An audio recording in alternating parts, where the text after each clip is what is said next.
വെടിവെച്ച് ചികിത്സിച്ച് വിട്ടയച്ച കാട്ടാന വീണ്ടും അതിരപ്പള്ളിയിൽ. ആനയുടെ മസ്തകത്തിലുള്ള മുറിവ് പൂർണ്ണമായും ഉണങ്ങിയിട്ടില്ല എന്നാണ് സൂചന. പത്തനംതിട്ട തണ്ണിത്തോട് കാട്ടാനയും കുട്ടിയാനയും ജനവാസ മേഖലയിൽ തുടരുകയാണ്. കടുവയുടെ സാന്നിധ്യമുള്ള വയനാട് തലപ്പുഴ കമ്പിപ്പാലത്ത് ക്യാമറ സ്ഥാപിച്ചു. കഴിഞ്ഞ മാസം 25-നാണ് മസ്തകത്തിൽ പരിക്കേറ്റ ആനയെ അതിരപ്പള്ളിയിൽ മയക്കുവെടിവെച്ച് ചികിത്സ നൽകി കാടുകയറ്റിയത്. ഏഴാറ്റുമുഖം ഗണപതി എന്ന മറ്റൊരു കാട്ടാനയ്ക്കൊപ്പമാണ് ആന പ്ലാന്റേഷനിൽ നിലയുറപ്പിച്ചിട്ടുള്ളത്. ആനയുടെ മുറിവ് പൂർണ്ണമായും ഉണങ്ങിയിട്ടില്ല. ആനയുടെ ആരോഗ്യനിലയിൽ പ്രശ്നമില്ലെന്നും നിരീക്ഷിച്ചു വരികയാണെന്നും വനംവകുപ്പ് അറിയിച്ചു. ആന ആക്രമണവാസന കാണിക്കുന്നതായും നാട്ടുകാർ പറഞ്ഞു. വെള്ളിയാഴ്ച രാത്രി മുതലാണ് പത്തനംതിട്ട തണ്ണിത്തോട് കല്ലാറ്റിനു സമീപം കാട്ടാനെത്തിയത്. ഇന്ന് പുലർച്ചെ ആന വനമേഖലയിലേക്ക് കടന്നെങ്കിലും രാവിലെ തിരികെ എത്തുകയായിരുന്നു. അതേസമയം ആശങ്കപ്പെടേണ്ട സാഹചര്യമില്ലെന്ന് വനംവകുപ്പ് ഉദ്യോഗസ്ഥർ അറിയിച്ചു. നമ്മളിപ്പം നമ്മുടെ കോന്നി RRT സംഘം എത്തിയിട്ടുണ്ട്. ഉന്നത ഉദ്യോഗസ്ഥരെല്ലാം കൂടെ വരും. നമുക്ക് എന്തായാലും ഇത് നിരീക്ഷിച്ചുകൊണ്ടിരിക്കുകയാണ്.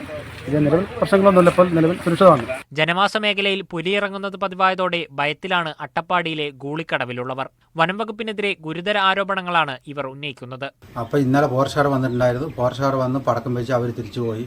അവർ ഞങ്ങളെ തപ്പി നോക്കിയിട്ട് രാവിലെ വിളിച്ചാൽ മതി എന്ന് പറഞ്ഞ് ഞങ്ങൾ രാവിലെ പോയി തപ്പി നോക്കിയപ്പോൾ സാധനം ഉണ്ടായിരുന്നു. അപ്പോൾ ഞങ്ങൾ സാധനം അവരെ വിളിച്ചിട്ട് സാധനം ഞങ്ങൾ രാവിലെ അവരും വന്ന് കണ്ടു. സാധനമൊക്കെ ഫോട്ടോ ഒക്കെ എടുത്ത് വെച്ചിട്ടുണ്ട്.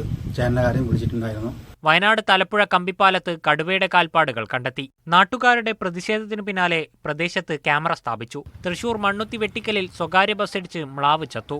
വിവിധ ബ്യൂറോകൾക്കൊപ്പം ന്യൂസ് ഡെസ്ക് മീഡിയ 1.